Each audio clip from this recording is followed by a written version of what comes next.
আমরা অনেকেই আছি, আমরা যে ধর্ম করি, আমরা যে ইবাদত করি, আল্লাহর ইবাদত করি, আমরা কিন্তু এটা প্রকাশ করার বিষয় না, কিন্তু আমরা দেখা যায় প্রকাশ করে ফেলি। এটা প্রকাশ করলে তো হবে না। আমি যে ধর্ম করি, আপনি যে ইবাদতটা করতেছেন, এটা আপনার নিজের জন্য করতেছেন, আল্লাহর জন্য করতেছেন। এটা তো মানুষের কাছে বলে বেড়ানোর কোনো মানে হয় না।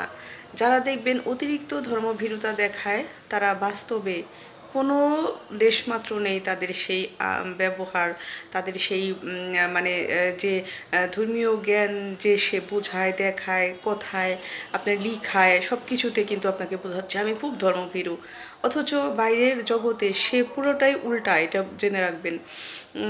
যে নাকি সত্যিকার অর্থেই ধর্মভীরু, যে নাকি সত্যিকার অর্থেই ভালো মানুষ, সে কোনোদিন অন্যকে বলে বেড়াবে না, বোঝাবে না।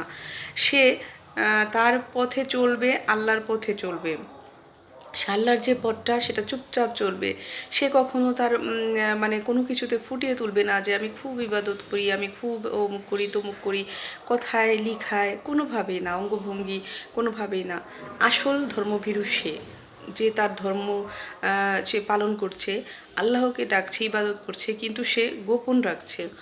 শুধু আল্লাহই জানেন। কিন্তু বাহিরে তার আচার আচরণ থাকতে হবে সত্যিকার অর্থেই সে ধর্মভীরু।